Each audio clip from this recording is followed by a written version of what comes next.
আসসালামু আলাইকুম প্রিয় দর্শক শ্রোতা, সবাইকে প্যানভিশন টেলিভিশনের পক্ষ থেকে জানাচ্ছি সাদর সম্ভাষণ। শুরু করছি প্যানভিশন টেলিভিশনের সাপ্তাহিক আয়োজন আইন জিজ্ঞাসা। আমাদের আজকের এই অনুষ্ঠানের মধ্য দিয়ে আপনাদের দৈনন্দিন জীবনের যত আইনগত প্রশ্ন রয়েছে সেই প্রশ্নের উত্তর আমাদের এই অনুষ্ঠানের মধ্য দিয়ে নিশ্চিত হবে। আজকের বিষয় হিসেবে নির্ধারণ হয়েছে নতুন সাইবার আইনে প্রতিকার হিসেবে কী পাবো কী পাবো না। এই বিষয়ে কথা বলার জন্য আমাদের আজকের স্টুডিওতে আলোচক হিসেবে উপস্থিত রয়েছেন বাংলাদেশ সুপ্রিম কোর্টের বিজ্ঞ আইনজীবী অ্যাডভোকেট আল মামুন রাসেল। স্যার, আসসালামু আলাইকুম। ওয়ালাইকুম আসসালাম। স্যার, কেমন আছেন? আছি, ভালো আছেন। আমাদের অনুষ্ঠানে আসার জন্য আপনাকে ধন্যবাদ। আপনাকে অসংখ্য ধন্যবাদ আমাকে সুন্দর প্রয়াসে অন্তর্ভুক্ত করার জন্য। চলুন দর্শক, তাহলে আমরা আজকের এই বিষয় নিয়ে কথা বলবো অতিথির সাথে, এবং আপনাদের নানা প্রশ্নের উত্তর পাওয়ার জন্য স্ক্রিনে থাকা মোবাইল নম্বরে কল করে আপনি আপনার সমস্যাটি আমাদের সাথে শেয়ার করলে আশা করছি আইনি সমাধান আমরা এই অনুষ্ঠানের মধ্য দিয়ে আপনাকে দিতে পারবো। আমরা যাচ্ছি অতিথির কাছে। স্যার, আমি শুরুতেই আপনার কাছে একটু জানতে চাইব, আজকে সাইবার নিয়ে আমরা কথা বলছি, মূলত সাইবার জগৎ বলতে কোন কোন বিষয়কে অন্তর্ভুক্ত করে এবং কখন একটি সাইবার অফেন্স ক্রিয়েট হয়? জি, অসংখ্য ধন্যবাদ। আসলে একটি প্যানভিশনকে অসংখ্য ধন্যবাদ জানাচ্ছি চমৎকার একটি টপিক নিয়ে আজকের সুন্দর আয়োজন করার জন্য। দেখেন, বাংলাদেশ যখন ডিজিটালাইজ হয়েছে, পৃথিবীটা এখন কিন্তু অনেক বেশি এগিয়ে গিয়েছে ডিজিটালাইজেশনের কারণে। সেখানে যত বেশি ডিজিটালাইজ হচ্ছে, প্রত্যেকটা জিনিসের মেরিট এবং ডিমেরিট আছে। সেই যত আমরা আধুনিক হচ্ছি তার সাথে সাথে অপরাধগুলো বেড়ে যাচ্ছে এবং অপরাধের ধরনগুলো বেড়ে যাচ্ছে। তাহলে সাইবার ক্রাইমটা কেমন হবে? সচরাচর আমরা কোনো একটা ক্রাইমকে যদি চিন্তা করি, ক্রাইম মানে কি? ক্রাইম হওয়ার জন্য দুটি ইনগ্রিডিয়েন্টসের প্রয়োজন হয়। একটি হচ্ছে anti social behaviour, punishment for those behaviours.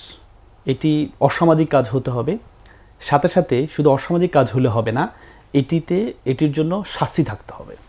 Suppose কাজটি অসামাজিক কিন্তু শাস্তি নেই, তাহলে এটা অপরাধ হিসেবে গণ্য হবে না। আবার ধরেন কেউ আপনার সামনে থুতু ফেললো, এটা অসামাজিক, বাট এটার কোনো শাস্তি নেই, এটা অপরাধ হিসাবে গণ্য হবে না। আবার কাজটি আপনার কাছে মনে হবে না এটা অসামাজিক না, বাট শাস্তি আছে, তাহলে এটা অপরাধ হিসেবে গণ্য হবে। সাপোজ আপনি বাইক নিয়ে বের হলেন, আপনি কাগজ আনতে ভুলে গেলেন, এটা বা হেলমেট পরলেন না আপনি, এটা কিন্তু অসামাজিক না, হেলমেট না পরা অসামাজিক না, কিন্তু আইনে আছে, এটা শাস্তি আছে, এই জন্য আপনি হেলমেট পরেন না, এটা একটা অপরাধ হিসাবে গণ্য হবে। তেমনি এই অপরাধটা, সেম অপরাধটা যদি কোনো ডিজিটাল প্ল্যাটফর্মে হয়, মানে use of computer technology to commit any offence is called a cyber crime. আচ্ছা আচ্ছা, কেমন হতে পারে? সাপোজ আমরা চুরি করি, চুরি করলে এটা আমরা প্যানাল করে 379-তে গিয়ে তার শাস্তি হয়। সেই চুরিটি যদি আপনি প্যানাল কোর্টে আপনি সরাসরি কারো বাসা না গিয়ে তার পাসওয়ার্ড হ্যাকিং করে, তার এটিএম কার্ড দিয়ে, তার ব্যাংকের এটা আপনি হ্যাক করে আপনি যদি সেই চুরিটা করেন, তাহলে সেটা আর যে প্যানাল করে যে চুরি, সেই চুরি আর হবে না। আচ্ছা, সেটি চলে আসবে আপনার সাইবার ক্রাইমের চুরি। আচ্ছা, সেটি হয়ে যাবে হ্যাকিংয়ে চলে আসবে। আবার সাপোজ আপনি কারো বাসায় গিয়ে তার যত ফাইল আছে সব কিছু জ্বালিয়ে দিলেন, এটা আমাদের 435 ধারা আলোকে আমাদের প্যানাল করে এটা অপরাধ। আবার অগ্নি নিবারণ প্রতিকার আইনে এটা একটা অপরাধ। কিন্তু এই কাজটি যদি আপনি কোনো কম্পিউটারে কোনো একটা ভাইরাস দিয়ে তার কম্পিউটার, তার ফাইলগুলো আপনি ডিস্ট্রয় করে দিলেন, নষ্ট করে দিলেন, তাহলে সেটি আর আপনি যে জ্বালিয়ে দেওয়া, সেটি তখন আর সাইবার ক্রাইমের মধ্যে চলে আসবে, যে আপনি তার ভাইরাস দিয়ে সেটাকে জ্বালিয়ে দিলেন। তাহলে সেটা তার মানে আমি যদি আপনাকে কোর্টে আনকোট করে বলি, সাইবার অপরাধ হওয়ার জন্য অবশ্যই আপনাকে কম্পিউটার টেকনোলজি বা সাইবার স্পেসে কোনো অপরাধ হতে হবে। সাপোজ এটা মোবাইলে হতে পারে, কম্পিউটারে হতে পারে, সেটি ডেস্কটপে হতে পারে, অনলাইন প্ল্যাটফর্মে হতে পারে, আবার সোশ্যাল মিডিয়া হতে পারে। রাইট। স্যার, আপনি অনলাইনের কথা বলছিলেন। আমরা জানি যে বাংলাদেশে অনলাইন 1993 সালে যাত্রা শুরু করলো। 96 সাল থেকে মোটামুটি দেশের নাগরিকরা অনলাইন ব্যবহার করতে পারছে। বিশেষ করে যখন 2004 সালে অনলাইনের একটা বড় ধরনের বিপ্লব হয় বাংলাদেশে, যখন সাবমেরিন কেবলের সাথে বাংলাদেশ যুক্ত হয়, তারপর থেকে কিন্তু সাইবার কিংবা অনলাইন ব্যবহারের মাধ্যমে যেভাবে সুফল পেতে শুরু করেছি আমরা, এবং আমরা দেখি তখন নানান ধরনের এর প্রতিবন্ধকতা এবং অপরাধ এই জগতে বেড়ে চলছে। সেই প্রেক্ষিতে আমরা জানি যে 2006 সালে তথ্য যোগাযোগ প্রযুক্তি আইন হলো। সেই ধারাবাহিকতায় পর্যায়ক্রমে আজকের সাইবার সুরক্ষা অধ্যাদেশ 2025 যেটি হয়েছে। কিন্তু আমরা দেখি বিগত 7 বছরে স্যার এই আইনটা 3বারের মতো নতুন করে আইন হয়েছে। তো এই বিষয়টির মধ্য দিয়ে কি এটা দুর্বল হয়ে যাচ্ছে না? মানে একই রিলেটেড কিন্তু এই যে ক্ষণে ক্ষণে পরিবর্তন, এটা কি পূর্বের আইনটাকে বিলুপ্ত করে দিচ্ছে? নতুন আইন তৈরি হচ্ছে নাকি সংশোধিত আইন? দেখেন, চমৎকার একটা প্রশ্ন করেছেন। দেখেন, আমাদের এই সাইবার রিলেটেড এই পর্যন্ত 4টি আইন হয়েছে। জি। প্রথম তথ্য প্রযুক্তি আইন 2006 হয়েছে। তারপরে 2018 এসে ডিজিটাল নিরাপত্তা আইন করলো। 2018 এটা নিয়ে যখন এটাকে মিসইউজ করা হচ্ছে, তখন ব্যাপক সমালোচনা তৈরি হচ্ছে। তখন গত ফ্যাসিস্ট সরকার এসে 2023 সালে এসে এটাকে বললো যে বাতিল করে দিল। বাতিল বলতে এটাকে বাতিল আসলে হয়নি, নামটা পরিবর্তন করেছে। আচ্ছা আচ্ছা। বলে সাইবার নিরাপত্তা আইন করলো। এবার নতুন অন্তর্বর্তী সরকার এসে নতুন করে সাইবার নিরাপত্তা আইনটাকে বাতিল করে দিল। বাতিল করে কি আনলো? সাইবার সুরক্ষা অধ্যাদেশ। কারণ আপনি যদি আমাকে প্রশ্ন করেন এই 3টা কি আসলে আইন বাতিল করেছে নাকি এটাকে সংশোধন করেছে, আমি মনে করি they didn't repeal the law, যে জাস্ট অ্যামেন্ড দ্য ল। আচ্ছা আচ্ছা। শুধু সংশোধন করেছে। আর আমাদেরকে জুজুটার দেখালো কিভাবে যে আইনটাকে পরিবর্তন করেছে, বাতিল করেছে। আপনি দেখেন, এই যে ডিজিটাল নিরাপত্তা আইন, প্রথমে তথ্য প্রযুক্তি আইনের কয়েকটা ধারাকে কম্বাইন করে ডিজিটাল নিরাপত্তা আইনকে যুক্ত করা হলো। ডিজিটাল নিরাপত্তা আইনের ক্ষেত্রেও সেম। যখন সাংবাদিকরা বিভিন্ন তাদের মত প্রকাশের স্বাধীনতা নিয়ে বিভিন্ন প্রশ্ন আসছে, তখন সাইবার নিরাপত্তা আইনটা করলো, করে কি একটা ধারাকে শুধু শাস্তির বিধানটা বাদ দিয়ে জরিমানা বিধানটা রাখলো। নতুন যে সাইবার সুরক্ষা অধ্যাদেশ, আমি মনে করি the old wine in new bottle. আচ্ছা আচ্ছা। এটাকে আপনি ধরে নিতে পারেন যে আমাদের কথায় বলি না আমরা যে পুরাতন নতুন বোতলে পুরাতন মদ। সাইবার সুরক্ষা অধ্যাদেশ যেটি হয়েছে, এটি যদি আপনি পুরো আইনটা একটু দেখেন, বারবার বলা হচ্ছে যে আইনটাকে বাতিল করেছে।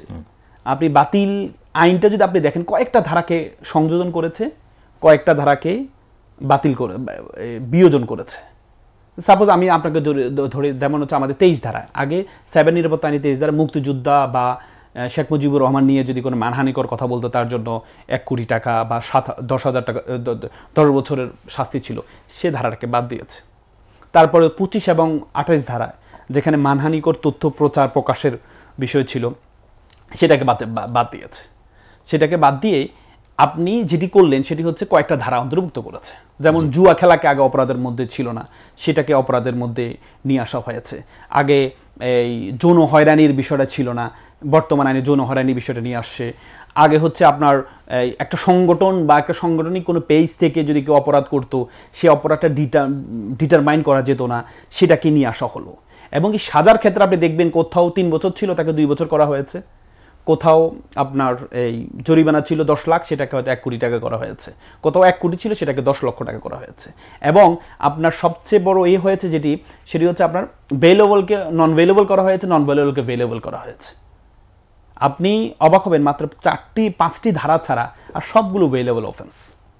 আপনি ধর্মীয় অনুভূতি আঘাত আনবেন, সেটা ভেলেবল অফেন্স। জি জি জি স্যার, এখানে একটু প্রশ্ন করি আপনাকে। এই যে ভেলেবল অফেন্স করা হলো, ভেলেবল অফেন্স করার পরে ধরুন আমরা ইদানিং লক্ষ্য করছি যে অনলাইনে, বিশেষ করে সাইবারে প্রতারণার ফাঁদ পেতে নানানভাবে অর্থ কেলেঙ্কারি হচ্ছে। বিশেষ করে টেলিগ্রাম গ্রুপগুলোতে, সেখানে এক ধরনের ব্যবসার কথা বলে, ই কমার্সের কথা বলে পরবর্তীতে দেখা যায় যে তাদের মোটা অঙ্কের টাকা হাতিয়ে নেওয়া হচ্ছে।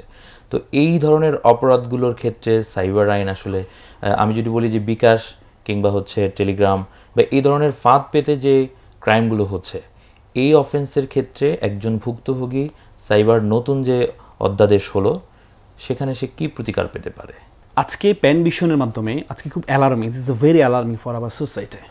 আজকে আমাদের সমাজে কি দাঁড়িয়ে আছে?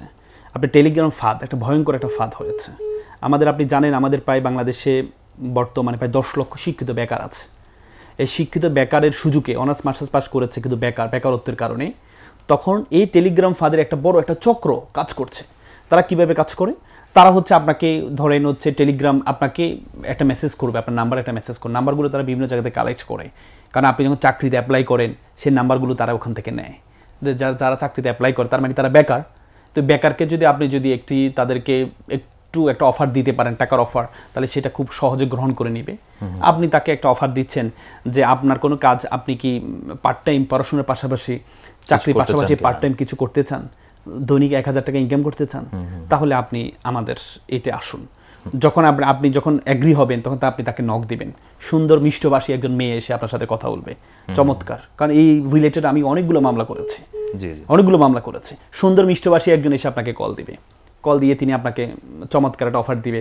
আপনার কাজ কি হবে? আপনার কাজ হচ্ছে বিভিন্ন পেজে রিভিউ দেওয়া। আপনার 5 স্টার হোটেল আছে, আপনার বিভিন্ন আছে, সেখানে আপনি রিভিউ দিবেন। তা আপনি চিন্তা করলেন রিভিউ দেওয়া, রিভিউ দিলে তো আসলে তো সহজ কোনো বিষয় না, আমি শুধু ক্লিক করলাম।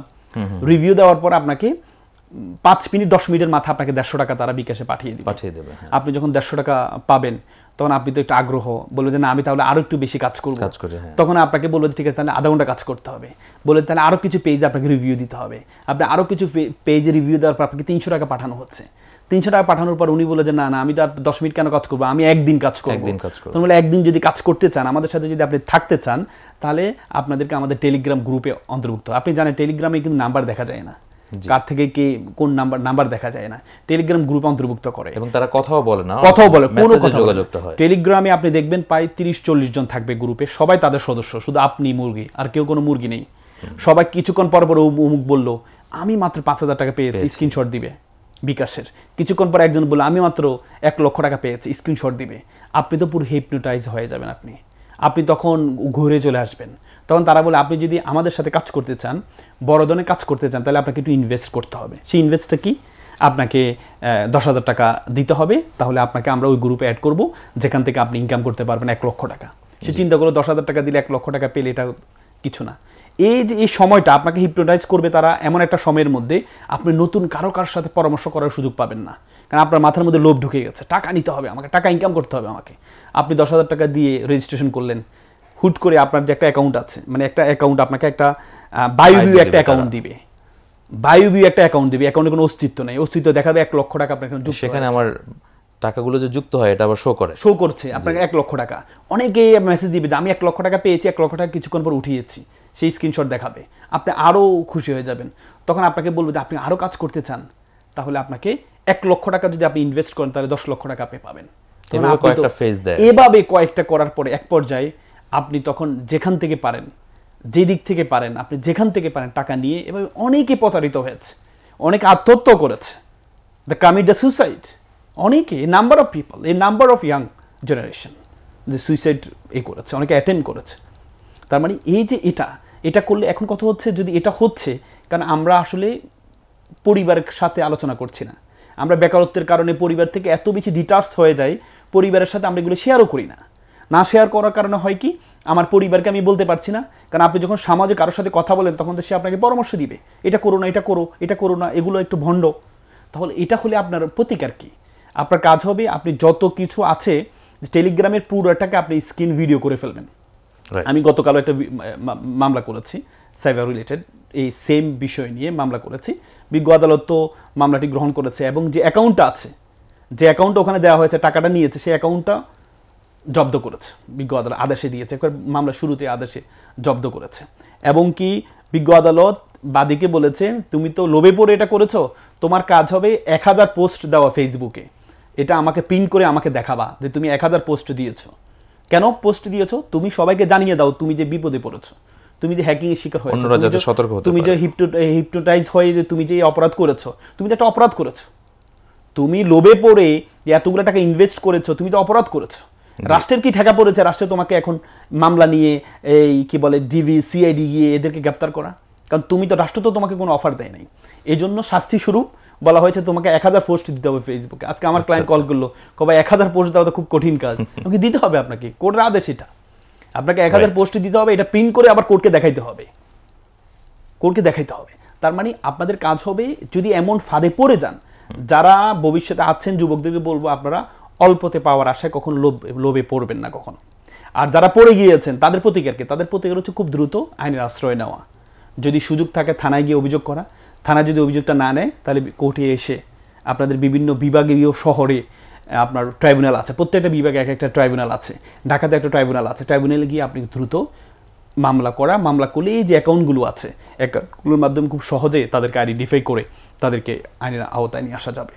তাহলে আমরা অনেক সময় এই ধরনের ফাঁদে যারা পড়বে তাদের প্রাথমিক প্রতিকার হিসেবে তারা থানায় যাবে, জিডি করার চেষ্টা করবে, কিন্তু আপনি জানেন যে অনেক সময় থানায় এই জিডিটা নিতে চায় না, তারা কোর্টে রেফার করে। জিডি করে আমি যেটা বলবো, জিডি করে কোনো লাভ হবে না আলটিমেটলি, কারণ এই থানায় আমাদের সেই লজিস্টিক সাপোর্ট নেই। কারণ এই ফরেনসিক পরীক্ষাগুলো করতে পারে হচ্ছে সিআইডির কাছে লজিস্টিক সাপোর্টগুলো আছে। তার মানে আপনি থানায় গিয়ে জিডি করে অভিযোগ করে থানার যে এসআইগুলো আছে তাদের পক্ষে এ তদন্ত করে বের করা সম্ভব না। এই জন্য আপনাকে আলটিমেটলি কোর্টে এসে যদি সরাসরি এফআইআর হিসেবে মামলাটা নিতে পারে, সরাসরি এফআইআর হিসেবে অজ্ঞাতনামা আসামি দিয়ে নিতে পারে, তাহলে এই পুলিশ চাইলে এই তদন্তটা সিআইডির কাছে ট্রান্সফার করতে পারে। পুলিশ চাইলে সিআইডি থেকে সহযোগিতা নিতে পারে। যদি থানা সরাসরি মামলা না নেয় তাহলে আমি বলবো সরাসরি আদালতে এসে আপনাকে মামলা করতে হবে। এবং অনেকে আসে 1 লক্ষ টাকার জন্য, 1 লক্ষ টাকার জন্য আপনার মামলা করতে আসলে আপনার আরও অনেক টাকা চলে যাবে। অল্প টাকার জন্য এসে লাভ নেই, অল্প টাকার জন্য সচেতন হতে হবে। যদি বড় অ্যামাউন্ট হয় 10 লক্ষ 15 লক্ষ টাকা হয় তাহলে আপনাকে এটা মামলা যাওয়া উচিত। এখন কথা হচ্ছে যে এই মামলায় যাওয়ার পরে তাদের প্রতিকার পাওয়ার সম্ভাবনা আসলে কতটুকু? দেখেন আমাদের আইনে এ পর্যন্ত প্রত্যেকটা আইনে আমাদের তো আমি একটু যদি স্যার একটু প্রেক্ষাপটটা বলি যে এই ক্রাইমের ক্ষেত্রে আসামি যদি শনাক্ত হয় তো সেইটা কি জামিনযোগ্য না জামিন অযোগ্য? দেখেন ই ট্রানজ্যাকশন, জি, এটাকে আপনি হ্যাকিং ধরতে পারেন, এটাকে ই ট্রানজ্যাকশন মানে 24 ধারায়, হ্যাঁ, যেমন হ্যাকিং এটা কিন্তু নন ভেলেবল অফেন্স। এবং কি চমৎকার এই আইনে নতুন সুরক্ষা অধ্যাদেশে চমৎকার একটা বিষয় নিয়ে আসছে, সেটা হচ্ছে আগের আইনে শুধু শাস্তি ছিল, এখন আইনে ক্ষতিপূরণ একটা ব্যবস্থা আছে। মানে আগে আইনে যে টাকার যে জরিমানাটা ছিল এটা গভর্নমেন্ট পেত, আর এখন নতুন আইনে একটা সুরক্ষা দিয়েছে, সেটা হচ্ছে এই ক্ষতিপূরণটা পাবে বাদী নিজে। তার মানে একটা যেমন হ্যাকিংয়ের জন্য 1 কোটি টাকা ক্ষতিপূরণ, সে ক্ষতিপূরণটা বাদী নিজেই পাবে। এখন কথা হচ্ছে আমাদের তো বলা হয় জাস্টিস ডিলে জাস্টিস ডিনাইড, যত বেশি লেট হয় আমরা এই হয়ে যায়। এক কথা হচ্ছে যারা সাইবার মামলা করবে তাদের দম থাকতে হবে, কারণ একটা তদন্ত হইতে অনেক সময় লাগে, কারণ এখানে অনেকগুলো অথরিটি আছে। ফেসবুক থেকে আপনাকে সহযোগিতা নিতে হবে, টেলিগ্রাম থেকে আপনাকে সহযোগিতা নিতে হবে, টেলিগ্রামে যে নিজস্ব অথরাইজ অথরিটি আছে তাদের কাছে চিঠি পাঠাতে হবে, চিঠি আরও কিছু তথ্য তাদের থেকে নিতে হবে। হ্যাঁ, তো এই জন্য এটা কিন্তু বের করতে সময় লাগে, এটা সময় সাপেক্ষ। যদিও আমাদের আইনে বলা আছে 180 দিনের মধ্যে বিচার শেষ করতে হবে, কিন্তু তদন্ত হতে হতে হতে আপনার প্রায় 7-8 মাস চলে যায়, কারণ এখানে অনেকগুলো এজেন্সি জড়িত থাকে, তদন্ত হতে অনেক সময় লাগবে। এই জন্য দম থাকতে হবে, যিনি মামলা করবেন দম থাকতে হবে। যদি দম থাকে এটা ধৈর্য ধরে খুব সহজে ফরেনসিক পরীক্ষার মাধ্যমে খুব সহজে আসামিদেরকে একজন থেকে আরেকজন, আপনি দেখেন সাপোজ আপনি যদি চিন্তা করেন আপনি তো একটা অ্যাকাউন্টে টাকাটা রিসিভ করেছেন, একটা অ্যাকাউন্ট যখন আপনি খুলেন তখন আপনাকে এনআইডি কার্ড দিতে হয় অবশ্যই। এখন তাহলে আপনি যখন এনআইডি কার্ড দিয়ে আপনি খুলেছেন, অথবা আপনি তো বলতে পারেন না হয়তো উনি ওনার এনআইডি কার্ড ব্যবহার করেন নাই, অন্য কারো এনআইডি কার্ড ব্যবহার করেছেন, যার এনআইডি কার্ড ব্যবহার করছেন হয়তো সে এনআইডি কার্ডে কীভাবে পেয়েছে তার হয়তো রিলেটিভ, তো তাকে ধরলে আপনার এনআইডি কার্ডটা কে নিয়েছে। আমি একটা এক্সাম্পল দিই, আমার একটা মামলা একবার চট্টগ্রামের একটা ছেলে একটা মেয়েকে একটা ফেক আইডি থেকে সে মেয়ের সাথে ভিডিও কলে কথা বলে তাকে ব্ল্যাকমেল করা শুরু করলো। ব্ল্যাকমেল শুরু করার পরে মেয়েটা ওই আইডিটা আইডেন্টিফাই করতে পারছে না, তাকে বললো যে তুমি যদি আমাকে 1 লক্ষ টাকা না দাও তাহলে আমি তোমাকে কি করব, তোমার এগেনস্টে তোমার ভিডিওগুলো ছেড়ে দিব।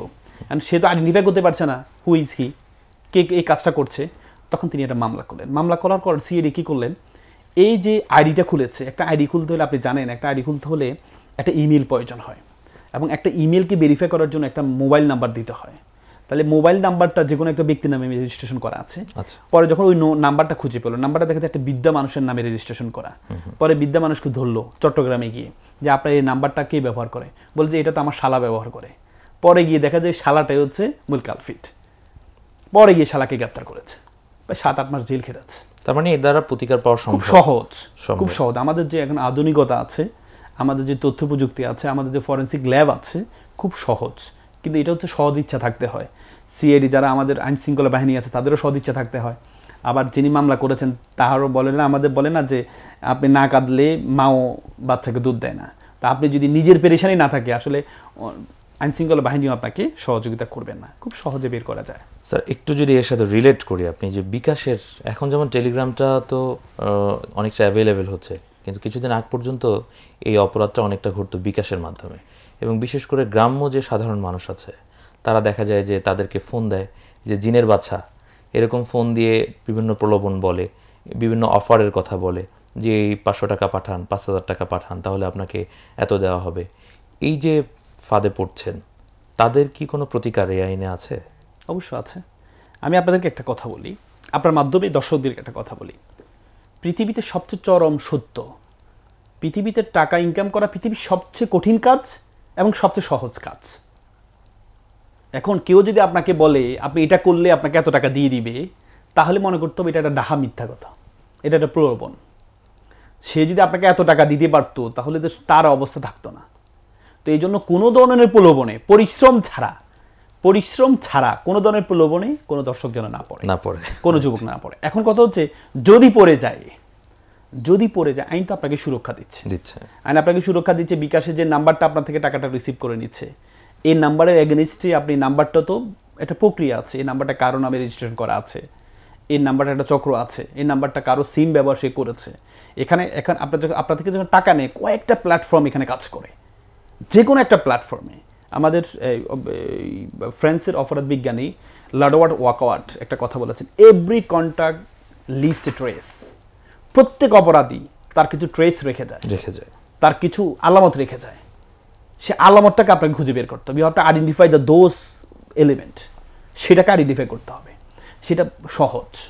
এই জন্য আপনি যখন সাইবার অপরাধের শিকার হবেন, ট্রানজ্যাকশনের শিকার হবেন, আপনি যখন সাইবার অফেন্সে কোনো ধরনের এতে পড়বেন, আপনার একটা আইনি প্রতিকার আছে। কিন্তু এমনটা যদি ছোট হয়, কারণ আমাদের আইনি প্রক্রিয়া তো একটা জটিলতা আছে, এটা একটু ভেরি এক্সপেন্সিভ। যদি একটা ট্রাইব্যুনালে মামলা করা হয়, একটা মামলা ফাইলিং করতে অনেক খরচ, স্টাম্প দিতে হয়, আপনাকে একটা ফাইলিং খরচ আছে, অনেকগুলো কাগজ ডকুমেন্টারি দিতে হয়, একটা ওকালতনামার খরচ আছে। তার মানে একটা মামলা করতে, ট্রাইব্যুনালে একটা মামলা করতে অনেকগুলো খরচ আছে। এই জন্য অনেকে অল্প টাকার কারণে প্রতিকারটা চায় না।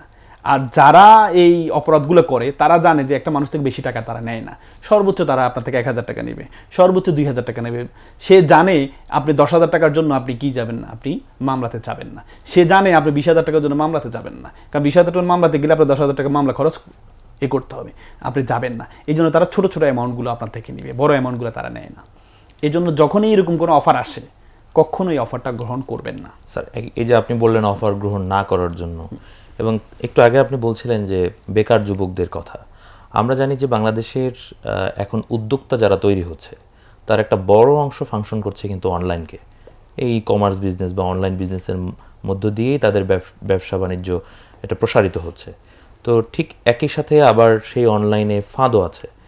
তো আসলে একজন বেকার হিসেবে বা একজন চাকরি প্রত্যাশী মানুষ হিসেবে তিনি এটার পার্থক্য কিভাবে করবেন? দেখেন, আমাদের আইনে আগে একটা ম্যাগজিন ছিল, seller be aware, let's the seller be aware.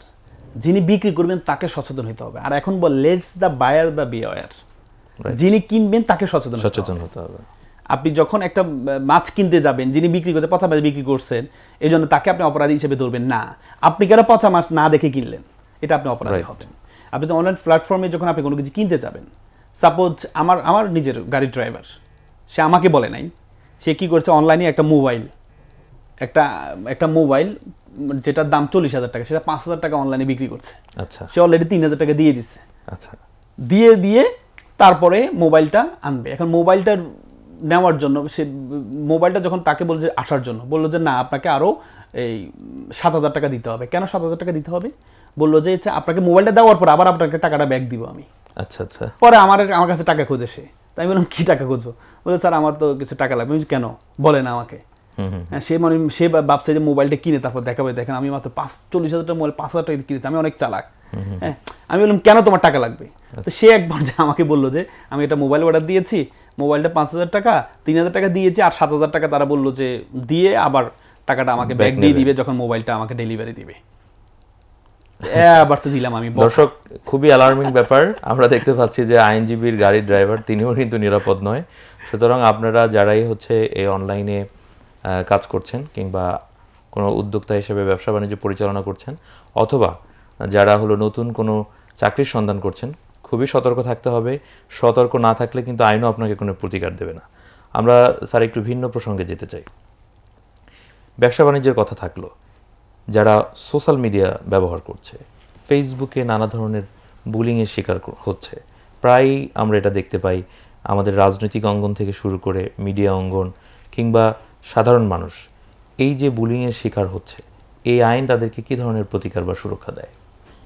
দেখেন আমি মানে I have fully frustrated to see the all law, এই পুরো আইনটা দেখে আমি খুব হতাশ, শুধু একটা কারণে। আচ্ছা, সেটি হচ্ছে আপনি যে প্রশ্নটা করেছেন। আজকে আমাদের দেশে সবচেয়ে বেশি, আগে সাইবার ট্রাইব্যুনালের সবচেয়ে বেশি মামলা হতো মানহানিকর তথ্য প্রচার এবং প্রকাশের জন্য। সাপোজ আপনি এই মুজাহিদ আমাকে পছন্দ করলেন না, আপনি আমার নামে একটা পোস্ট দিয়ে দিলেন, সে একটা বাটফার, আপনি লিখে দিলেন। আপনি আমাকে পছন্দ নাও করতে পারেন, কারণ আপনি জানেন সবাই সবাইকে পছন্দ করে না, আপনি হুট করে আপনি লিখে দিলেন, কিন্তু আইনে কোনো প্রতিকার নেই। আগে 25 এবং 29 ধারায় মানহানিকর তথ্য প্রচার প্রকাশের জন্য অপরাধ ছিল, আর বর্তমানে এই আইনটাকে, এই ধারাটাকে বাদ দেওয়া হয়েছে। এখন এখানে তো তাহলে এই যে আপনি যে কাউকে বুলিংয়ে শিকার করবেন, খুব বাজেভাবে আপনি তার নামে লিখবেন, আপনি বাজেভাবে কমেন্ট লিখবেন। আমার মনে আছে আমি 2019 সালে একটা অটোমোবাইলস মানে একটা গাড়ি কোম্পানির মালিক তাকে বেকুব লিখেছে ফেসবুকে, তার এইতে সে এটার জন্য সে মামলা করেছে কোর্টে এসে, এবং ওই যে বেকুব লিখেছে সে এসে ক্ষমা টমা চেয়ে তারপরে সে করেছে। এবং আপনি অবাক হয়ে যাবেন, এই যে আমি আপনাকে বলেছিলাম যে আপনার বাংলাদেশ ক্রিকেট বোর্ডের সাবেক ক্যাপ্টেন, তিনি স্বাধীনতা পুরস্কার প্রাপ্ত ক্যাপ্টেন রকিবুল হাসান, ওনাকে আরেকটা কি বলে আম্পায়ার ওনার বিরুদ্ধে ওনাকে ফেসবুকে একটা বাজে একটা কমেন্ট করেছেন। তাহলে এই কমেন্ট করার জন্য উনি এসে মামলা করেছে, পরবর্তী দুই পক্ষ ক্ষমা টমা চেয়ে, ওই পক্ষ ক্ষমা চেয়ে মামলাটি উঠিয়ে নিয়েছে। তাহলে এখন আপনি যে আইনটিকে এইটিকে রাখেননি, তাহলে এই যে বুলিংয়ের শিকার হবে সেটার জন্য তো কোনো প্রতিকার নেই। তাহলে এখন কথা হচ্ছে আপনি তাহলে আপনার প্রতিকার কি? আমার প্রতিকার হচ্ছে সাইবার আইনে আমার কোনো প্রতিকার নেই, আমাকে 495 ধারায় পেনাল কোডে গিয়ে মানহানির মামলা করতে হবে। এখন এটা নিয়ে তো একটা ক্রিটিসিজম ছিল যে আমরা দেখেছি যে যখন এই বুলিং ব্যাপারগুলো এসছে, তো এটা এই আইনে না থাকার পেছনের মূল কারণটা কি আপনার মনে হয়? যে বিশেষ করে এটা মূল কারণ হচ্ছে সাংবাদিকরা অনেক প্রশ্ন করেছে, সাংবাদিকরা বলেছে যে যেমন তথ্য প্রচার এবং প্রকাশ, মিথ্যা তথ্য প্রচার এবং প্রকাশ, আপনি কোনো ভেরিফাই না করে আপনি একটা তথ্য প্রচার করে দিন। আগে অনেক সাংবাদিক মামলা খেয়েছে, এবং সাইবার নিরাপত্তা আইন যেটা 2023 সালে, সেখানে এসে এটা শুধু সাংবাদিকদের রক্ষা করার জন্য সাংবাদিকদের চাপে পড়ে আইনে এসে শাস্তির বিধানটা বাদ দিয়ে শুধু জরিমানা বিধানটা রেখেছিল। এবার সে জরিমানা বিধানটা বাদ দিয়ে দিয়েছে, মানে এটা কোনো অপরাধের পর্যায়ে পড়বে না। আচ্ছা, কারণ অপরাধ যদি আমি আপনাকে বলেছি যে শাস্তি না থাকে তাহলে এটা অপরাধ হবে না। পানিশমেন্ট ফর দোজ বিহেভিয়ার থাকতে হবে, শাস্তি নেই তাহলে তো এটা অপরাধ হবে না। কিন্তু এটা কে করেছে? তবে কেউ যদি যেমন নতুন একটি ধারা অন্তর্ভুক্ত করেছে 25 ধারা, যৌন হয়রানির শিকার হয়, তাকে যদি খুব বাজেভাবে তার ছবিকে বিকৃত করা হয়। স্যার, আমরা যৌন হয়রানি নিয়ে কথা বলবো, বিশেষ করে এই ব্যাপারে এখন অনেকেই ভুক্তভোগী রয়েছে। তবে তার আগে ফিরছে ছোট্ট একটা বিরতিতে। দর্শক আমাদের সাথেই থাকুন, কোথাও যাবেন না। ফিরে এসে আমরা যৌন হয়রানি সহ আরও গুরুত্বপূর্ণ কিছু বিষয় নিয়ে আপনাদের সাথে কথা বলবো, সঙ্গেই থাকুন। বিরতির পর আবারও ফিরলাম প্যানভিশন টিভির সাপ্তাহিক আয়োজন আইন জিজ্ঞাসা। দর্শক, আমরা সরাসরি আবার প্রশ্ন চলে যাচ্ছি। আপনাদের যদি কোনো জিজ্ঞাসা থাকে, আমাদের স্ক্রিনে দেওয়া ফোন নাম্বারে কল করে আপনার সমস্যাটি শেয়ার করলে আমরা আইনি সমাধান দেওয়ার চেষ্টা করব। আমরা কথা বলছিলাম স্যার যেমনটি যৌন হয়রানি নিয়ে, যে নানা ধরনের অশ্লীল ছবি প্রকাশ করে কিংবা কারো ব্যক্তিগত গোপনীয় ছবিগুলো প্রকাশ করার মধ্য দিয়ে কিন্তু এই সাইবার স্পেসে নানা ধরনের হয়রানির শিকার হচ্ছে। এই ব্যাপারে আসলে এই আইন কি প্রতিকার দিচ্ছে বা কি ধরনের শাস্তি আছে যদি এই ধরনের কোনো কর্মকাণ্ড কেউ করে? দেখেন, আজকে আপনাকে একটা বিষয় খুব অ্যালার্মিং আমাদের সমাজের জন্য বর্তমানে, সেটি হচ্ছে আমাদের বাংলাদেশের তো হচ্ছে বেশিরভাগ মানুষ তারা হচ্ছে প্রবাসে থাকে, এবং আপনি জানেন মিডল ইস্টে কিন্তু হোয়াটসঅ্যাপ ব্যবহার করা যায় না, অনেক দেশ আছে হোয়াটসঅ্যাপ ব্যবহার করা যায় না। সেখানে আমাদের এই গৃহবধূর যারা আছে, আমাদের গ্রামে যারা আমাদের বোনরা আছে, ওনারা কিন্তু ইমু ব্যবহার করে। রাইট, হ্যাঁ, এবং ইমুটা হচ্ছে গ্রামে, মানে ইমু যার নাই মনে হচ্ছে যেন সে গ্রামের কোনো সদস্যই না। আমাকে মাঝে মধ্যে অনেকেই আমার গ্রামে গেলে আপনাকে অনেকবার কল দেন যে আমার ইমু তো আমার আইডি নেই, আপনি আমাকে কীভাবে কল দেন? আপনার ইমু নেই, মানে তারা মনে করেন ইমু না থাকে একটা অপরাধ। তার মানে ইমুটা কিন্তু একটা আনসিকিউর একটা অ্যাপস, আনসিকিউর একটা সোশ্যাল প্ল্যাটফর্ম। কেমন একটা ইমু আপনি অ্যাট এ টাইম 3-4টা মোবাইলে চালাতে পারবেন, কিন্তু একটা হোয়াটসঅ্যাপ আপনি অ্যাট এ টাইম 2টা মোবাইলে চালাতে পারবেন না। আপনি যখন 2টা মোবাইলে চালাবেন, অটোমেটিকলি যে মোবাইল দ্বিতীয় মোবাইলটা যখন আপনি ইন করবেন, আগের মোবাইলটা লগ আউট হয়ে যাবে। কিন্তু একটা ইমু আপনি যখন চালাবেন, মানে আপনি বুঝতে পারবেন না আপনার ইমুটা কোথায় কোথায় চলছে। তাহলে আমাদের একটা গৃহবধূ বা আমাদের প্রবাসে যারা আছে, আমাদের ভাই তার ওয়াইফের কাছে চাইতেই পারে, একটা ছবি চাইতে পারে, তোমার একটা সাজানো একটা ছবি দাও, ছবি পাঠাও বা একটু ভিডিও পাঠাও। হ্যাঁ, তো আমাদের বোনরা অনেক সময় তার কিছু ছবি, হ্যাঁ, খুব সাজানো গোছানো বা অনেক সময় মানে স্বামীকে যতটুকু দেখানোর সুযোগ আছে এমন ছবিও শেয়ার করে দেয়। কিন্তু এই ছবিটা কার কাছে চলে যাচ্ছে আমার বোনটা জানছে না। এবং অহর ঘটনা ঘটেছে, প্রবাস থেকে অনেকেই আমার কাছে মামলার জন্য আসছে। এভাবে করে তার ওয়াইফের ছবিগুলো, ভিডিওগুলো, এগুলো একসময় একটা ব্ল্যাকমেলিংয়ের শিকার হচ্ছে। বলে যে আপনার ওয়াইফের এই ভিডিও আছে, টাকা পাঠান, নাহলে ছেড়ে দিব। এখন অনেক সময় ভিডিও যখন করে, ওয়াইফ যখন ভিডিও করে, তখন তার স্বামীকে না রেখে সে ভিডিও করছে। কিন্তু এটাকে যখন ছেড়ে দেওয়া হবে যে অন্য কারোর সাথে সে পরকীয়া লিপ্ত, তখন তার স্বামী এবং তার ওয়াইফের কি অবস্থা হবে? তখন বাধ্য হয়ে অনেক ওয়াইফ আছে, একটা মেয়ে আসে ফরিদপুর থেকে আমার কাছে, এই ধরনের ঘটনা কিন্তু স্বামী স্ত্রীর বাইরেও হতে পারে, হচ্ছে। এবং আমি আপনাকে এক্সাম্পল যেটা দিই, ফরিদপুর থেকে আমার কাছে একটা গৃহবধূ আসছে, প্রবাসী স্ত্রী। এবার তাতে ব্ল্যাকমেল করে তার বাড়ির জন্য টাকা পাঠিয়েছে হাজব্যান্ড, বাড়ি করার জন্য প্রায় 20 লক্ষ টাকা দিয়ে ফেলেছে। পরবর্তী যদিও তাকে আমরা আইডেন্টিফাই করতে পেরেছি, তাকে মামলা আওতা নিয়ে আসছি। এখন কথা হচ্ছে এই যে এটা সাবধানতা অবলম্বন করতে হবে, ইমো ব্যবহার করা যাবে না। এবং আমি বলবো আজকে সুন্দর আয়োজনে আমি বলবো, অনেকের কাছে এটা যাবে, আমি বলবো কখনো আপনার ইন্টারনাল কোনো ছবি সোশ্যাল মিডিয়াতে ব্যবহার করবেন না। এবং আমাদের অনেক বোন যারা ফেসবুক ব্যবহার করে তাদেরকে বলবো আপনার ফেসবুক আইডিটা আপনি লক করে রাখবেন। আপনার নির্দিষ্ট যারা ফ্রেন্ড, আপনি তাদেরকে চিনেন, তাদেরকে ফ্রেন্ড করবেন, আর আননোন কাউকে ফ্রেন্ড লিস্টও রাখবেন না। আপনি যে ছবিটা আপনি ফেসবুকে দিচ্ছেন, এই ছবিটা কোথায় থেকে কোথায় চলে যাবে চিন্তা করতে পারবেন না। ইদানিং রিসেন্টলি একটা আমার কাছে গতকালও একটা ইস্যু নিয়ে একজন নক করলো, একটা ছবি ভাইরাল হয়েছে, আপনারা দেখেছেন, একটা মেয়ের মানে তার বডিকে চেঞ্জ করে এই ছবিটাকে ভাইরাল করে দিয়েছে।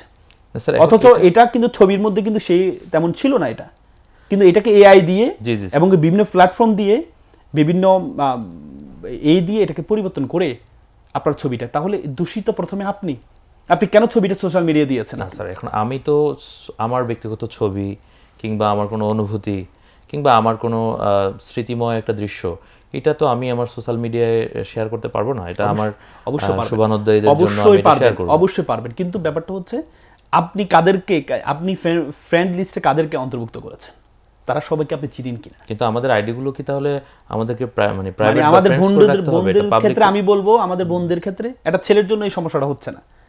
একটা ছেলের ছবিকে কি করবে, কতটুকু কি করবে, কিন্তু একটা মেয়ের ছবিকে নিয়ে অনেক কিছু করা যাচ্ছে। এবং কি আপনি স্বামী স্ত্রীর ছবি আপনি শেয়ার করছেন, স্বামীর মাথা কেটে আরেকটা মাথা বসিয়ে দিচ্ছে। এখন স্যার এআই এর মাধ্যমে এটা তো ধরেন ওরকম লাগেও না আর কি। আপনার প্রোফাইল একটা পিকচার যদি থাকে, নর্মালি জাস্ট একটা প্রোফাইল পিকচার, একজন মানুষের আইডেন্টিফাইয়ের জন্য তো একটা প্রোফাইল পিকচার খুবই স্বাভাবিকভাবে থাকবে। তো একটা প্রোফাইল পিকচারকে ঘিরেও তো এই এআই দ্বারা এরকম যে কোনো ইচ্ছা মতো ছবি বানিয়ে নেওয়া যাচ্ছে। কিন্তু আপনাকে ফেসবুক অথরিটি এটা কিন্তু চিন্তা করেছে। আপনি জানেন ফেসবুকে আপনি চাইলে অনেক সময় ছবি স্ক্রিনশটও নিতে পারবেন না। আপনি যদি সেই সেটিংটা আপনি রাখেন, আপনার প্রোফাইল পিকচারের ছবি কেউ নিতে পারবে না, কেউ দেখবেও না। কিন্তু এক্ষেত্রে আইন কি বলে স্যার? আইনের সুরক্ষা আইনে হচ্ছে আমাদের সুরক্ষা অধ্যাদেশ যেটা, সেটা 25 দ্বারা বলা আছে, যদি কেউ যদি ব্ল্যাকমেলিং করে, যৌন হয়রানি করে বা ছবি কোনো এডিট করে, তাহলে তার জন্য এখানে বড় শাস্তির ব্যবস্থা আছে এবং প্রায় 7 বছর জেল, 1 কোটি টাকা জরিমানার ব্যবস্থা আছে। তো সুতরাং এমন কিছু যদি হয়, কোনো আইডি থেকে যদি হয়, আপনার কাজ হবে দ্রুত। আমরা যেটা ভুল করি সেটা হচ্ছে আমার কোনো ছবি কোথাও এডিট করেছে, আমি কি করি, সে ছবিটা সেভ করে রাখি না।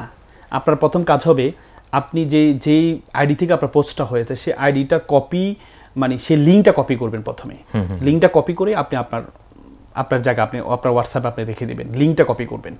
এরপরে পুরো যে পোস্টটা, যে পোস্টটা স্ক্রিনশট আপনি নিয়ে নেবেন এবং যে আইডি থেকে হচ্ছে আইডির যে একটা প্রোফাইল লিঙ্ক আছে সেই লিঙ্কটা আপনি কপি করে রাখবেন।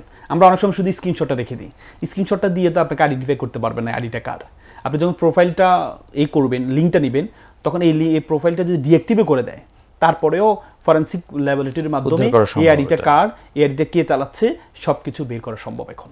তার মানে এই ক্ষেত্রে আমাদের সচেতনতার কোনো বিকল্প নেই।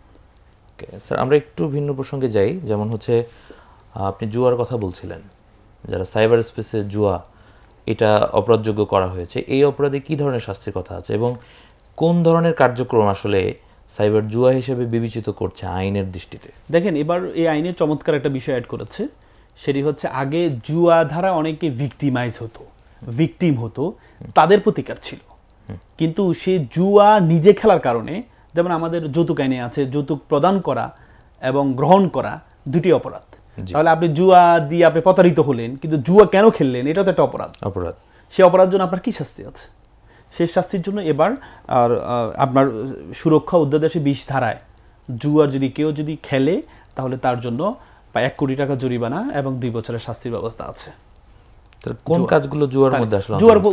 যেমন সাপোজ আপনি যখন ফেসবুক সোশ্যাল মিডিয়া চালাবেন তখন অনেকগুলো অ্যাড আসবে যে আপনি ক্রিপ্টোকারেন্সি, কারেন্সি, তারপরে আপনি এখানে যদি ক্লিক করেন আপনি সেটা অনেকে দেখবেন হচ্ছে আইপিএল যখন হয় দেখবেন সবচেয়ে বেশি তখন জুয়া হয়। আইপিএল খেলার মধ্যে দেখবেন অনেকগুলো গ্রুপে অনলাইন গ্রুপের মধ্যে যুক্ত করে এই যে এই ওভার কত রান হবে এটার ক্ষেত্রে একটা জুয়া হয়।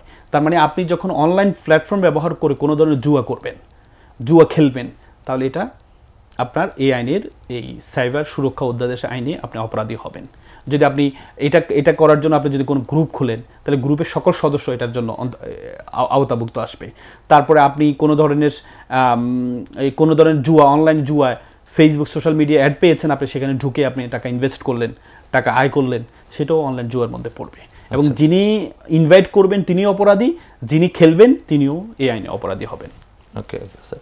স্যার আমরা একটু কম্পিউটার হ্যাকিংয়ের বিষয় নিয়ে যেতে চাই, যে বিশেষ করে কম্পিউটারের নানান ক্ষেত্রে যে অ্যাক্সেস নিয়ে ফেললে, যদি ধরেন কেউ অনধিকার প্রবেশ করে আপনার কম্পিউটারের অ্যাক্সেস নিয়ে ফেললো কিংবা কোনো ডাটা চেঞ্জ করলো কিংবা কোনো তথ্য চুরি করলো, এইটাকে এই আইন কিভাবে সুরক্ষা দিচ্ছে এই ধরনের অপরাধকে?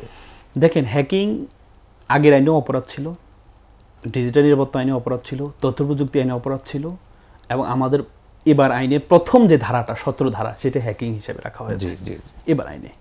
তার মানে হ্যাকিংটা একটা ভয়ঙ্কর অপরাধ এবং এটা নন ভায়োলেবল অফেন্স। যে 5টি ধারা নন ভায়োলেবল অফেন্স, তার মধ্যে একটি ধারা হচ্ছে হ্যাকিংয়ের অপরাধ, এবং এটার জন্য শাস্তির বিধান আছে, 7 বছর জেল আছে, 1 কোটি টাকা জরিমানার বিষয় আছে। এখন কথা হচ্ছে হ্যাকিংটা কতভাবে হয়। আপনি সাপোজ আপনি কারো ব্যাংকের অ্যাকাউন্টটা হ্যাক করে, আমাদের সেলপিন আছে, বিভিন্ন অ্যাপস আছে, অ্যাপস ব্যবহার করে আমরা এখন আপনি জানেন এখন কিন্তু বাস্তবিক টাকা কিন্তু কম ব্যবহার হয়, আমরা কিন্তু পকেটে কিন্তু টাকা রাখি না। পৃথিবীর অনেক দেশ আছে, আমি কিছু চায়নায় গিয়েছিলাম, সব কিছু করে টাকাই ব্যবহার হয় না, সেখানে দেখি টাকাই ব্যবহার হচ্ছে না। তার মানে যেখানে টাকা ব্যবহার হচ্ছে না সেখানে হচ্ছে আপনার সব কিছু অ্যাপসের মাধ্যমে হচ্ছে। সেই অ্যাপসটা যদি আপনি হ্যাকিং করে ফেলেন, পাসওয়ার্ডটা যদি আপনি হ্যাকিং করে ফেলেন, আপনি যদি কম্পিউটারে হ্যাকিং করে ঢুকে যান আপনি, তাহলে হ্যাকিংয়ের অপরাধ হবে। সে হ্যাকিংয়ের অপরাধ আপনি কারো, যেমন একটু আগে আপনি বিকাশের কথা বলেন, বিকাশেও আপনি তার থেকে তথ্যটা নিয়ে তার আইডিতে তার বিকাশে ঢুকে আপনি টাকাটা ট্রান্সফার করে নিন, এটাও একটা ওয়ান কাইন্ডস অফ হ্যাকিং। তাহলে এই এগুলো যদি সংগঠিত হয় তাহলে আপনাকে তাৎক্ষণিক তথ্যগুলো আপনাকে নিতে হবে, কে কোন নাম্বার থেকে আপনাকে করেছে সে নাম্বার তথ্যটা আপনাকে নিতে হবে, তারপর কোন অ্যাপস থেকে আপনাকে প্রথমে কোন সোশ্যাল মিডিয়া থেকে আপনাকে ইনভাইট করা হয়েছে সে তথ্যগুলো লিঙ্কগুলো আপনাকে নিতে হবে।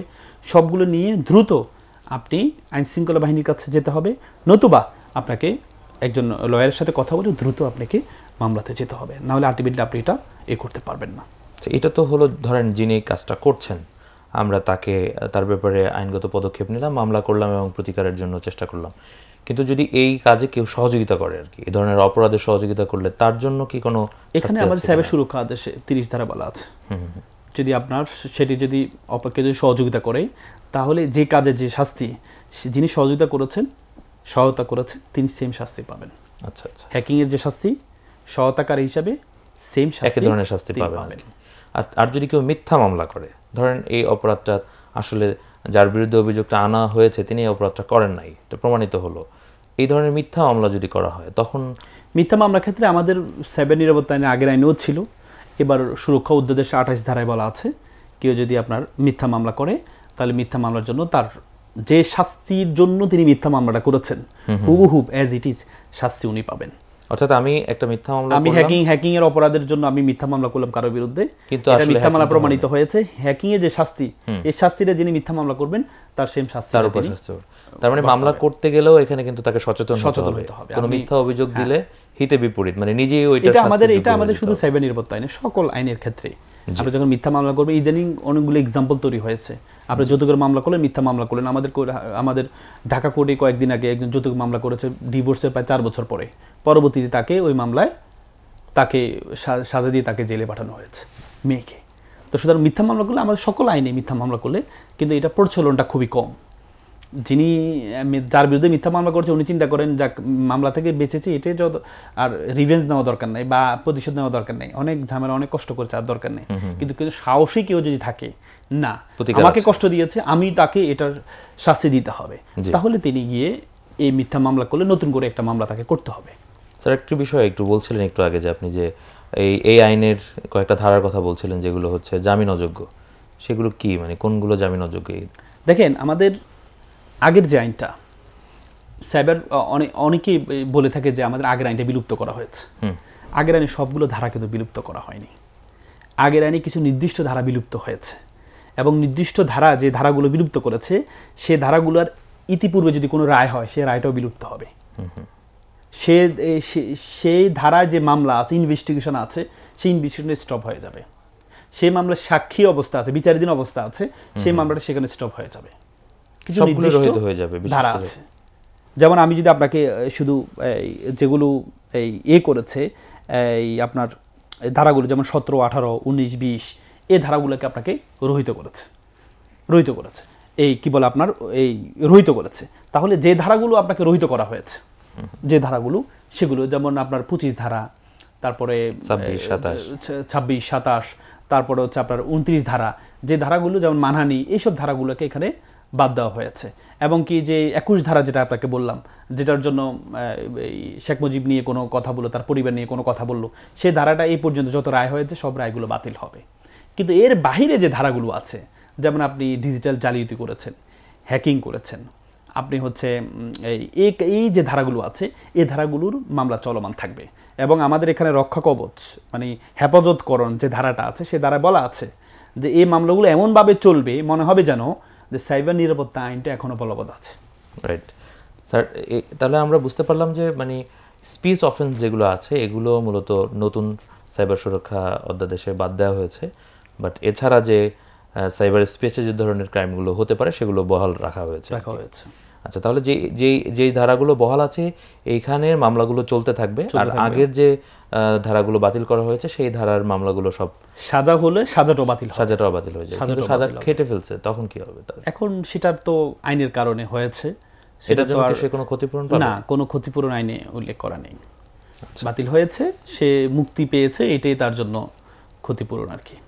স্যার একটা বিষয় আমি একটু আপনাকে বিশেষভাবে জানতে চাইবো যে আমরা দেখি যে ব্যক্তি অপরাধ করে, এবং অপরাধ যদি একটু সংগঠিতভাবে হয়, কোনো একটা সংগঠন কিংবা কোনো এজেন্সি বা কোনো কোম্পানি যদি এরকম কোনো ক্রাইম হয়, অপরাধ হয়, কিংবা হচ্ছে সাইবার স্পেসে যদি কোনো ধরনের তথ্য ছড়ায় কিংবা কোনো অপরাধ করে, তাহলে তাদের শাস্তির কথা কিছু বলা আছে কিনা?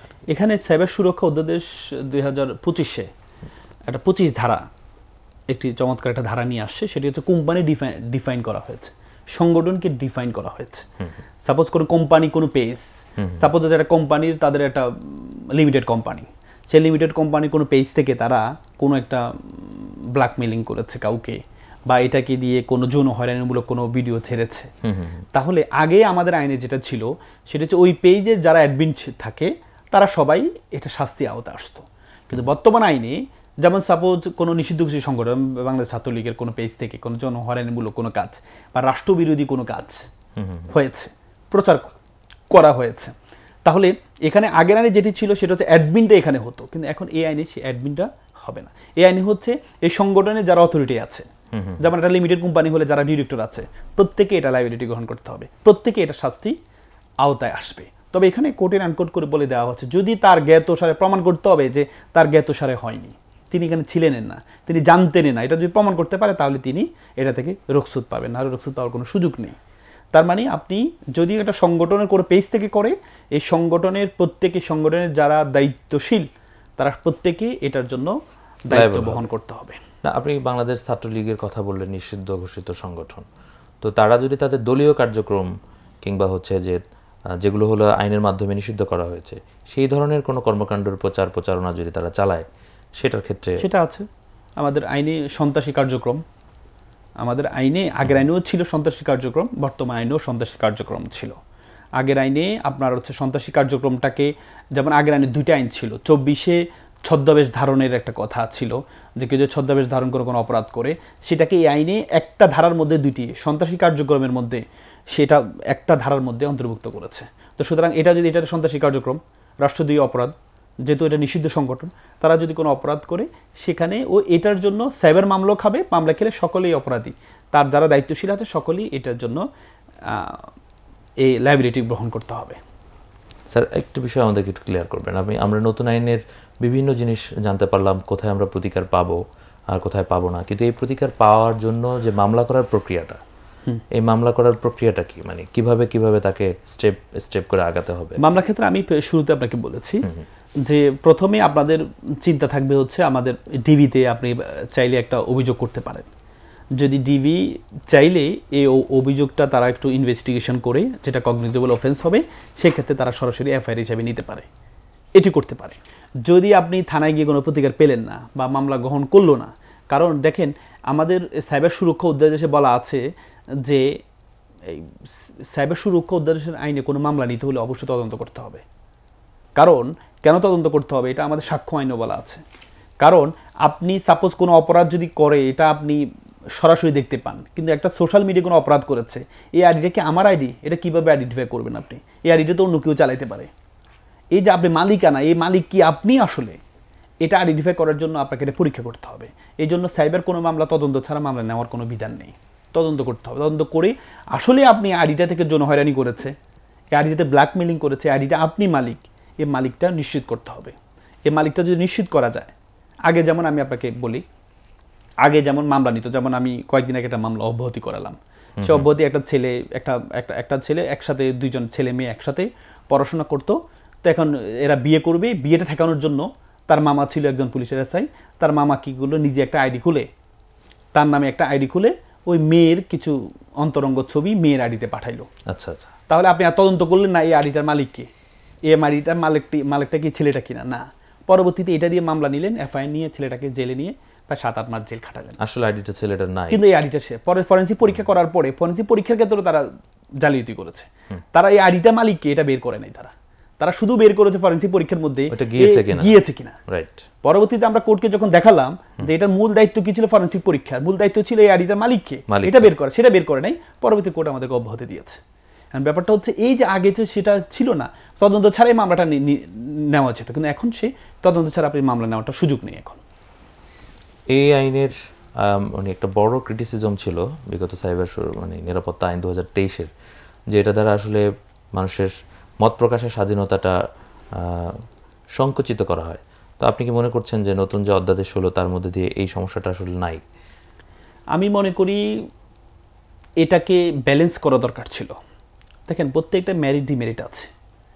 আপনি মত প্রকাশের স্বাধীনতা বলতে আপনি তাকে এমন অবারিত সুযোগ করে দিলেন যে আপনি যাকে ইচ্ছে তাকে যা ইচ্ছে তা বলতে পারবেন। আপনি সাংবাদিক হয়েছেন, আপনার তো একটা দায়িত্ববোধ আছে। অনেক সাংবাদিক যারা ইউলো সাংবাদিক জার্নালিজম করে, হলুদ সাংবাদিকতা যারা, অনেক I due respect with the journalist, সম্মান রেখে বলছে, অনেক সাংবাদিক আছে যারা টাকার বিনিময়ে করে একজনের বিরুদ্ধে আরেকজনের একটা বিশাল একটা রিপোর্ট করে দিল, আত্মপক্ষ সমর্থনের সুযোগ না দিয়ে, তাহলে আপনি লাগামহীন হয়ে গেল, সেটা লাগামহীন হয়ে গেল। এখন তাকে হয়তো এখানে সাইবার আইনে সে তো প্রতিকার পাবে না, কিন্তু তাকে হয়তো প্যানেল করে গিয়ে মানহানির মামলাতে গিয়ে তাকে প্রতিকার পেতে হবে। কিন্তু সাইবার অপরাধটা তো হচ্ছে না। আপনি অনলাইন পোর্টাল অভাব আছে বাংলাদেশে, ভুরি ভুরি অনলাইন পোর্টাল। যে কারো বিরুদ্ধে আপনাকে আমার পছন্দ হয়নি, আপনার বিরুদ্ধে আমি লিখে দিলাম যে মুজাহিদ সাহেব রাস্তায় হাঁটার সময় মেয়েদের দিকে তাকাইছে। কিরে ভাই, আমি মেয়েদের তাকাইছি, সেটা তো আমার বউ হইতে পারে, আমার বোনও হইতে পারে, বা আমি আমার মুজাহিদ সাহেব একটা মেয়ের নিয়ে হেঁটে যাচ্ছে, কিন্তু তোমাকে তো এটা তদন্ত করতে হবে মেয়েটা আসলে কি আমার বোন নাকি আমার ওয়াইফ। না করে তুমি লিখে দিলা, পরবর্তীতে আবার ক্ষমা চাইলা, কিন্তু তুমি যে অপরাধটা করেছো, যে অপরাধটা মানুষের কাছে গিয়েছে বিভিন্ন জায়গায়, সেটার জন্য তোমার শাস্তি পেতে হবে না। তাহলে এই সাইবার সুরক্ষা অধ্যাদেশ 2025 যেটা করা হলো, এটাও কিন্তু তাহলে প্রশ্নের ঊর্ধ্বে উঠলো না, মানে কিছু লিমিটেশন রয়ে গেল। আমরা আপনার কাছে আমাদের অনুষ্ঠানের একদম শেষ পর্যায়ে চলে এসেছি। আমরা স্যার আপনার কাছ থেকে শেষ প্রশ্ন যেটি জানতে চাইব সেটি হচ্ছে যে এই আইনের কি কি সংশোধন আপনি মনে করেন, বা আপনাকে যদি দায়িত্ব দেওয়া হতো রিফরমেশনের জন্য, তাহলে এই আইনের ডেভেলপমেন্টের জন্য কোন কোন বিষয়ে সংযোজন প্রত্যাশা করছেন বা মনে করছেন, আর কোন জিনিসটা না থাকলে ভালো হতো মনে করছেন? আমি মনে করি এই আইনের বেশিরভাগ অপরাধকে বেলেবল অফেন্স করা হয়েছে। যেমন ধর্মীয় অনুভূতি আঘাত, কত সেন্সিটিভ একটা বিষয়। আপনি আমার ধর্ম নিয়ে ফেসবুকে লিখলেন, ধর্মীয় অনুভূতি আঘাত আসছে আমার, কিন্তু আমি আপনার বিরুদ্ধে মামলা করলাম, পুলিশ নিয়ে গেল, কোর্ট থেকে ছেড়ে দিল, তাহলে এটা কি আপনার অনুভূতিতে আরো ভয়ঙ্কর আঘাত হয় না? নিশ্চয়ই। আপনি মামলা করলেন কিন্তু পুলিশ তাকে ছেড়ে দিল। দেখেন, বাঙালি হচ্ছে শক্তের বক্ত নরমের জম। বাঙালিকে যদি আপনি বাঙালি লাঠি ছাড়া ডান্ডা ছাড়া কোনো ঠিক হয় না। আপনি জরিমানা ব্যবস্থা করলেন, জরিমানাটা 4-5 বছর মামলাটা চলবে, আসলেই কি প্রমাণিত হবে? সাক্ষীর অভাবে প্রমাণিত হবে না। তাহলে এই যে ধর্মীয় আঘাত আনলো, তার শাস্তিরে কি থাকলো? সে জেল খাটতো, তাহলে তো শাস্তি হতো তার। বেশিরভাগ ধারাকে বেলেবল অফেন্স করা হয়েছে, এটা করা ঠিক হয়নি। নন বেলেবল অফেন্স রাখার দরকার ছিল। আপনি দেখেন আমাদের বাংলাদেশে অ্যাক্টের মামলা বেলেবল অফেন্স, সেমি ক্রিমিনাল বলা হয় মামলাটাকে, বেলেবল অফেন্স। হ্যাঁ, তো বেলেবল অফেন্স হওয়ার কারণে কি হয়? মানুষ মনে করে যে 3 বছর 4 বছর মামলা চলবে, তারপর টাকা দিয়ে দিব, মামলা চলুক না। কিন্তু 424 মামলা নন বেলেবল অফেন্স, তখন সে ভয়ে টাকাটা দিয়ে দিচ্ছে। তার মানে মানুষ ভয় ছাড়া তো অপরাধ থেকে বিরত থাকছে না। সে যখন জানে সে অপরাধটা করলে কোনো কিছু হবে না, মামলা করলে সে গিয়ে জামিন পেয়ে যাবে, তাহলে সে অপরাধটা করতে থাকবে। তো সুতরাং এই সেন্সিটিভ জায়গাগুলোকে এগুলোকে নন বেলেবল অফেন্স করার দরকার ছিল, সেটি করা হয়নি। তারপরে মানহানিকর তথ্য প্রচার এবং প্রকাশ, মিথ্যা তথ্য প্রচার এবং প্রকাশ, সেটাকে আইনে কিছু রাখা হয়নি, সেটি রাখার দরকার ছিল। এবং কি এটাকে রেখে এটাকে কন্ট্রোল করার জন্য একটা এজেন্সি কন্ট্রোল করার জন্য করতে পারত, কিন্তু সেটা না করে ঢালাওভাবে এভাবে বেলেবল অফেন্স করে ঢালাওভাবে গুরুত্বপূর্ণ ধারাগুলো বাদ দেওয়া, এটা ঠিক হয়নি আইনের। ধন্যবাদ স্যার আমাদেরকে সময় দেওয়ার জন্য। দর্শক, আপনাকে অসংখ্য ধন্যবাদ। আপনারা যারা শুনছিলেন শুরু থেকে এ পর্যন্ত সাইবার নিরাপত্তা, সাইবার সুরক্ষা অধ্যাদেশের বিভিন্ন দিক নিয়ে আমরা কথা বলেছি। বিশেষ করে এখন প্রত্যেকটি মানুষের, একেবারে ছোট থেকে বড় সবার জীবনের সাইবার অঙ্গনটি একেবারেই ওতপ্রোতভাবে জড়িত। অহরহ যে ধরনের অপরাধগুলো ঘটছে, আইন কি সুরক্ষা তাদেরকে দিচ্ছে এবং সেই ক্ষেত্রে আপনি কিভাবে প্রতিকার পেতে পারেন, সেগুলো নিয়ে আমাদের বিস্তর কথা হলো। আশা করছি আপনাদের দৈনন্দিন সমস্যার সমাধানের ক্ষেত্রে এই পরামর্শগুলো কাজে লাগবে।